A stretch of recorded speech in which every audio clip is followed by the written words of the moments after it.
Bonjour Emeline. Bonjour Alain. Alors, nous avons décidé de vous présenter chaque semaine une petite suggestion. Donc, pour ma part, cette semaine, j'ai choisi de vous présenter 5 albums.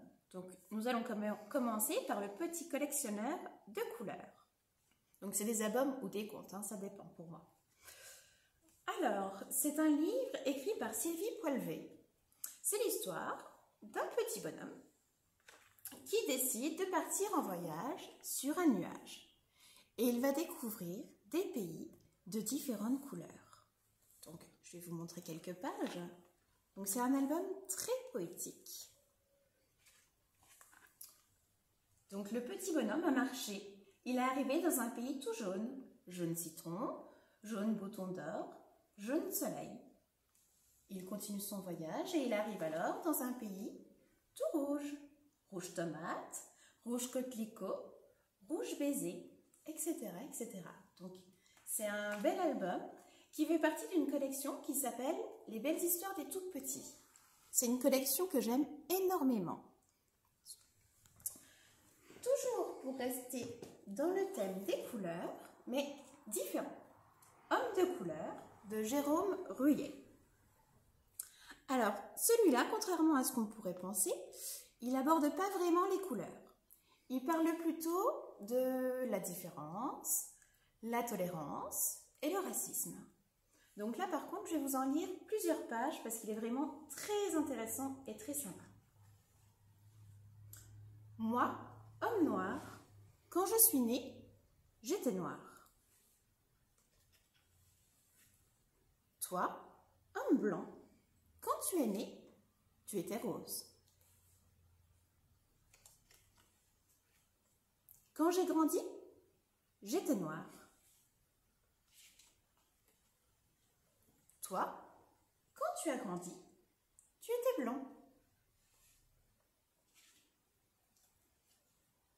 Quand je me mets au soleil, je suis noire. Toi, quand tu te mets au soleil, tu es rouge. Et je vais vous lire quand même la fin, parce que c'est quand même la chute.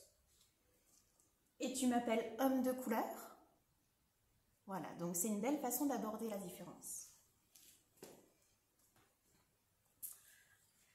Un livre un peu plus sérieux, mais très beau. Alors les illustrations sont un peu particulières, parce que ça ressemble plutôt à des illustrations de bande dessinée, mais ça aborde un sujet assez sérieux. C'est l'histoire d'une famille qui accueille dans sa maison une mamie qui perd un peu la tête, une mamie qui a Alzheimer.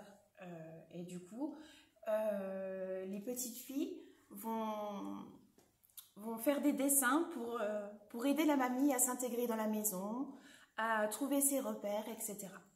Donc, par exemple, je ne vous lis pas l'histoire parce qu'elle est longue, mais elle est très belle. Il faut que je retrouve la page qui m'intéresse. Voilà. Par exemple, là, elles font un dessin, elles écrivent non sur la porte pour dire à la mamie qu'il ne faut pas sortir. Ou, enfin voilà. Donc, c'est pour montrer aussi que les enfants ont leur rôle dans ces situations. Et c'est un très très beau livre. Vraiment, si vous avez des personnes qui sont dans des situations comme ça, je vous le conseille vivement. Donc ça, c'est Mamie a besoin de bisous de Anna Berga. Après, un sujet sérieux. Un sujet pas du tout sérieux. Je suis un lion. Bien évidemment, c'est un lion. Tout le monde le voit. Alors là, je vais vous en lire un extrait. Je pourrais tout vous lire, mais je préfère que vous le découvriez par vous-même. Tap, tap, tap. Tap, tap, tap.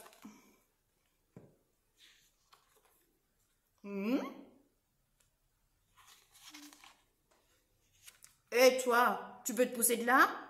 T'es en plein sur ma route? S'il te plaît. Toc, toc, toc. Oh, je cause, gros. T'es nouveau dans le coin? Tu sais seulement à qui t'as affaire, là? Donc, vous voyez, vous êtes face à un petit lion complètement inconscient. Découvrez-le, il est génial. C'est de Antonin Louchard. Et enfin, pour terminer, vous, ici, de Olivier Dupin. Alors là, c'est plutôt l'histoire du petit chaperon rouge, mais c'est un conte détourné. Donc, détourné, ça veut dire que l'histoire a été modifiée. Et je vous montre un petit peu d'images, mais je ne vous raconte pas du tout l'histoire, parce qu'il mérite d'être découvert par vous-même. Je ne veux pas aller trop loin pour pas que vous en sachiez trop. Donc voilà, l'histoire du chaperon rouge, mais complètement revisitée. Voilà. Merci Emeline. De rien. À bientôt.